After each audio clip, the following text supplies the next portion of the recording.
واجب الاحترام سامعین و حاضرین حضرات، اللہ کریم نے رمضان المبارک شریف کی صورت میں ہمارے لیے اپنی بارگاہ سے رحمت کی بارش فرمائی ہے۔ یہ وہ مقدس مہینہ ہے جس کے اندر نفلی عبادت کا ثواب سنت کے برابر دیا جاتا ہے اور سنت کا ثواب فرضوں کے برابر دیا جاتا ہے، اور 2 فرضوں کا ثواب 70 فرضوں کے برابر دیا جاتا ہے۔ یقیناً یہ حضور کی امت کی بخشش کا ایک بہانہ ہے۔ لاکھوں لوگ جو اس ماہ مبارک میں توبہ کرتے ہیں اور جنت ان پر واجب کر دی جاتی ہے، بہت بڑے گناہگار سیاکار بدکار لوگ جب اس مہینے کے اندر اپنے رب کی پاک بارگاہ میں سجدہ ریز ہو جاتے ہیں تو پھر خالق و مالک ان کے تمام پچھلے گناہوں کو معاف فرما دیتا ہے۔ اسی طرح رمضان المبارک شریف میں اعتکاف کرنا یہ بھی ایک بہت بڑا بخشش کا ذریعہ اور سبب ہے۔ ظاہراً شرعاً جو بندہ رمضان المبارک شریف کے آخری عشرے کا اعتکاف کرتا ہے تو حدیث پاک سے ثابت ہے کہ اسے اتنا ثواب دیا جاتا ہے جیسے بندہ 2 عمرے اور 2 حج کرتا ہے۔ یہ شرعاً اسے اجر اور ثواب دیا جاتا ہے۔ لیکن اگر اس کی حقیقت کو دیکھا جائے تو جب بندہ اپنے رب کے روبرو کھڑا ہو کر اپنے گناہوں پر پشیمان ہو کر توبہ کرتا ہے اور توبہ کے بعد جو پہلا سجدہ کرتا ہے،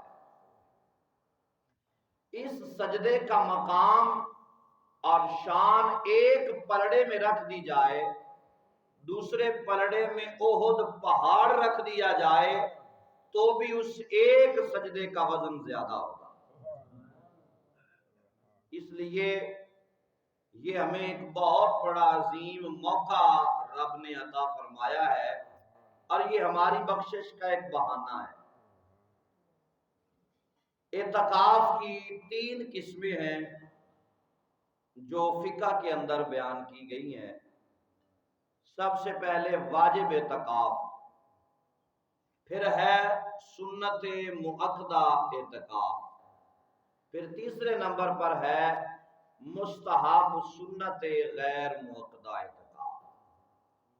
واجب اعتکاف جو ہے وہ کسے کہتے ہیں؟ مثال کے طور پر آپ نے کوئی دل میں منت مانی کہ میرا یہ کام ہو جائے تو پھر اس کے بعد میں اعتکاف کروں گا، 10 دن کا، 5 دن کا، 1 گھنٹے کا، 10 گھنٹے کا، یا جتنا بھی آپ وقت صرف کر سکتے ہو، اور کسی منت کے حوالے سے اگر آپ نے نیت کی ہے تو یہ واجب اعتکاف ہوگا۔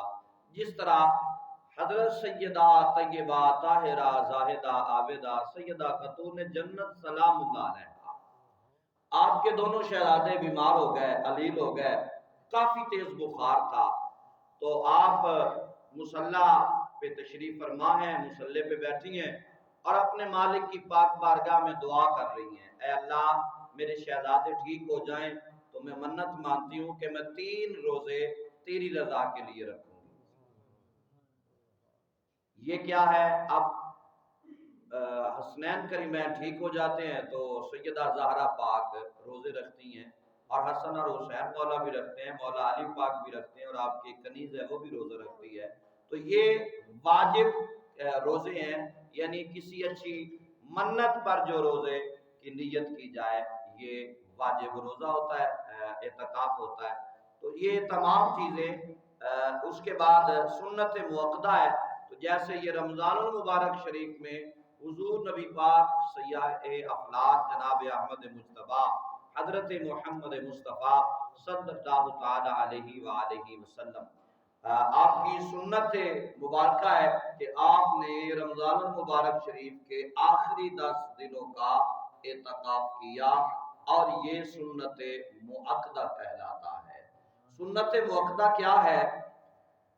سنت مؤکدہ کی ایک مثال یہ بھی ہے کہ مثال کے طور پہ اگر اس علاقے میں سے یہ جتنی بھی مسجد کے ساتھ آبادی لگتی ہے، اس آبادی میں سے اگر کوئی بھی بندہ اعتکاف پر نہ بیٹھے گا تو سب کے سب گناہگار ہوں گے، سب کے سب مجرم ہوں گے رب کی بارگاہ میں، اور رب سب سے پوچھے گا کہ میں نے تمہیں زندگی جو دی تھی تو تم نے اتنا بھی گوارا نہ کیا کہ میرے نبی کی سنت کو اجاگر کرنے کے لیے تم 10 دن کا اعتکاف کر لیتے.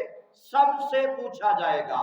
اور اگر اس بستی میں سے 2-4 لوگوں نے اعتکاف مسجد میں کر لیا تو اب وہ سب کی طرف سے ہو گیا، باقی سب بری ذمہ ہوں گے. اور مستحب سنت غیر مؤکدہ جو ہے وہ کیا ہے؟ حضور نبی پاک علیہ الصلوۃ والسلام نے ارشاد فرمایا کہ یہ جو اعتکاف ہے نا، اس کے لیے روزہ دار ہونا بھی شرط نہیں ہے. جو مستحب سنت غیر مؤکدہ ہے، یہ بندہ جب اعتکاف کرنا چاہے تو اس کے لیے روزہ بھی شرط نہیں. مثال کے طور پہ حضور فرماتے ہیں جب مسجد میں بیٹھو نا تو اعتکاف کی نیت کر لیا کرو. مثال کے طور پہ بندہ فجر کی نماز پڑھنے کے لیے آتا ہے، ادھر اذان ہوئی، بندہ مسجد میں آ گیا، نماز سنت آ کے ادا کی، تو بجائے اس کے کہ وہ خاموشی سے بیٹھے وہ اعتکاف کی نیت کر لے. جب نیت کرے گا نا تو اس کا صرف بیٹھنا بھی عبادت میں شمار کیا جائے گا. اس نے پڑھا کچھ بھی نہیں ہے، کوئی اس نے قرآن کی تلاوت نہیں کی، توبہ استغفار نہیں کیا، صرف آ کے خاموشی سے سب پہ بیٹھ گیا ہے اور نویت سنت الاعتکاف کر لیا ہے، یہ نیت کر لی ہے، تو اب اس کا بیٹھنا بھی عبادت کے اندر شمار کیا جائے گا. وہ جب تک بیٹھا رہے گا وہ اعتکاف میں بیٹھے رہے گا، اور جب جائے گا تو اعتکاف ختم ہو جائے گا. اس پہ اب کوئی یہ نہیں ہوگا کہ اب اعتکاف کیا تھا تو یہ ابھی باہر کیوں نکل گیا. لیکن جو سنت مؤکدہ اور واجب ہے اس کے لیے روزہ دار ہونا ضروری ہے. اس کے بعد اعتکاف ایک بہت بڑا ذریعہ بھی ہے رب العالمین خالق کائنات کی بارگاہ سے سرخروئی حاصل کرنے کا. ویسے تو حضور نے 1 مہینے کا اعتکاف بھی کیا، اور ایسی منتیں بھی ہیں جو 1 مہینے کی ہیں. اور نبی پاک علیہ الصلوۃ والسلام نے ارشاد فرمایا اگر کوئی عورت اعتکاف پر بیٹھنا چاہے تو اس کے لیے ضروری ہے کہ وہ اپنے خاوند سے اس کی اجازت لے. یہ ایک شرعی مسئلہ ہے. اگر آپ کی بیوی اعتکاف پر بیٹھنا چاہتی ہے تو اگر آپ اجازت دیں گے تو وہ اعتکاف پر بیٹھ سکتی ہے. اگر آپ اعتکاف پر بیٹھنے کی اجازت نہیں دیں گے تو پھر وہ عورت اعتکاف پر نہیں بیٹھ سکتی. اور اگر آپ نے اجازت ایک دفعہ دے دی، دوبارہ روکنا چاہا تو پھر آپ روک نہیں سکتے. پھر دوبارہ آپ کو اس بات کی اجازت نہیں ہوگی کہ جب جی چاہے آپ کا روک دیں، جب چاہے آپ اجازت دے دیں. اور اگر اب آپ روکیں گے تو صرف روکنا نہیں ہوگا بلکہ آپ گناہگار بھی ٹھہریں گے. تو نبی پاک علیہ الصلوۃ والسلام کے گھر کا بھی یہ ماحول تھا. حضور نبی پاک علیہ الصلوۃ والسلام خود بھی اعتکاف فرمایا کرتے اور اپنی ازواج مطہرات کو بھی آپ حکم فرمایا کرتے کہ آپ بھی اعتکاف پر بیٹھو. اور حضرت اما عائشہ صدیقہ رضی اللہ تعالی عنہ اور دیگر آپ کی ازواج پاک جو تھی وہ سب اعتکاف کیا کرتے تھے. اور اعتکاف میں بہت بڑی فضیلتیں اور برکتیں ہیں.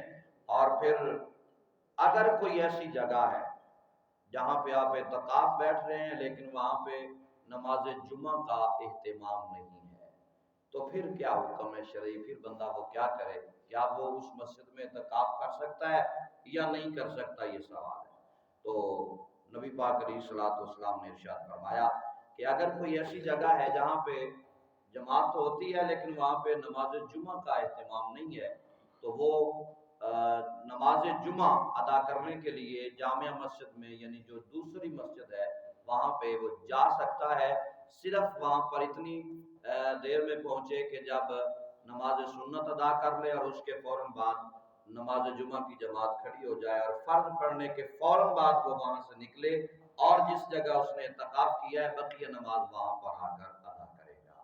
اللہ تبارک و تعالیٰ اپنے پیارے محبوب علیہ الصلوۃ والسلام کے صدقے سے ہم سب کی حاضری کو اپنی بارگاہ عالیہ میں قبول و منظور فرمائے، اور ہم سب کو صحیح معنوں میں مساجد کو آباد کرنے کی توفیق عطا فرمائے۔ اور مسجدوں کو آباد کرنے کا ایک یہ ذریعہ بھی ہے اعتکاف۔ جب احباب اعتکاف کرتے ہیں، ایک تو یہ فائدہ ہوتا ہے کہ بندہ اپنی زندگی کے روزمرہ کے جو مسائل ہیں ان کو سمجھنے میں آسانی ہو جاتی ہے، اور ٹائم ہوتا ہے، اور کافی سارے باتیں جن کا پہلے علم نہیں ہوتا تو وہ سیکھنے کو مل جاتی ہیں۔ پھر جب وہ خود صاحب علم ہوگا تو جو اس کی اولاد ہوگی وہ اپنی اولاد کو سمجھا سکے گا۔ تو کوشش فرمائیے گا آج بعد از نماز عصر، مغرب سے پہلے عصر کے بعد اعتکاف پر جن احباب نے بیٹھنا ہے وہ وقت سے تشریف لائیں، سورج غروب ہونے سے پہلے اور مسجد میں اعتکاف فرمائیں، اور اپنے مالک کی پاک بارگاہ میں اپنے تمام گناہوں پر پشیمان ہو کر توبہ استغفار کریں۔ وہ مالک بڑا بے نیاز ہے، اگر وہ 100 بندے کے قاتل کو معاف فرما سکتا ہے تو وہ ہم پر بھی اپنا فضل و کرم فرما سکتا ہے۔ مایوسی جو ہے وہ ہمارے اس عقیدے کے اندر ہے ہی نہیں، ہم مایوس ہوتے ہی نہیں ہیں، ہمیشہ اپنے رب کی رحمت پر توکل کرتے ہیں۔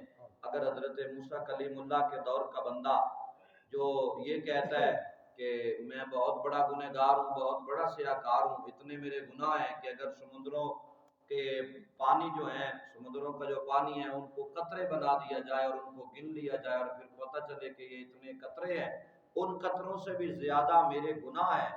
اور پھر بیٹا پوچھتا ہے، پوتا پوچھتا ہے، اے بابا آپ کے گناہوں سے بھی کوئی چیز بڑی ہے؟ تو وہ پھر اپنے رب کی رحمت پر مایوس نہیں ہوتا اور کہتا ہے ہاں کہ میرے گناہوں سے میرے مالک کی رحمت بہت وسیع ہے۔ تو ادھر آواز آ جاتی ہے، اے میرے بندو بتاؤ، اب یہ عقیدہ اتنا پختہ رکھتا ہے کہ جتنا بھی میں بڑا گناہگار ہو جاؤں میں اپنے مالک کی رحمت سے تو بڑا گناہگار نہیں ہوں نا۔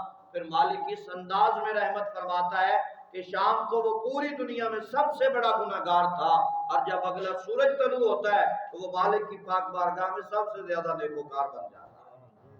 تو اس لیے جب ان پر یہ فضل و کرم ہو سکتا ہے تو ہم پر بھی ہو سکتا ہے۔ ہم نے صدق دل سے اپنے رب کی بارگاہ میں سجدہ ریز ہونا ہے۔ یہ دنیا 2-4 روزہ زندگی ہے، اس دنیا سے ہم نے چلے جانا ہے۔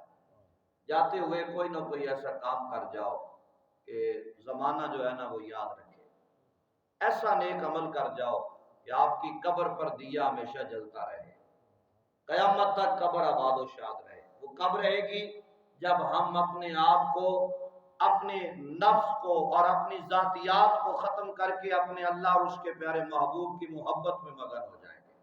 یہ دنیا بندے سے کبھی راضی نہیں ہوتی، اس وقت تک راضی نہیں ہوتی جب تک وہ مر نہ جائے۔ ہم نے دیکھا، لاکھوں لوگ ایسے دیکھے ہیں۔ حضور امیر المجاہدین بابا جی علامہ خادم حسین رضوی رحمۃ اللہ تعالی علیہ کو اچھا نہیں جانتے تھے، لیکن جب آپ کا وصال ہوا تو پھر وہی لوگ رو رہے تھے اور کہہ رہے تھے کہ ہمیں تو پتہ ہی نہ چلا، یہ تو عاشق رسول تھا۔ بعد میں پچھتانے کا کوئی فائدہ نہیں ہے۔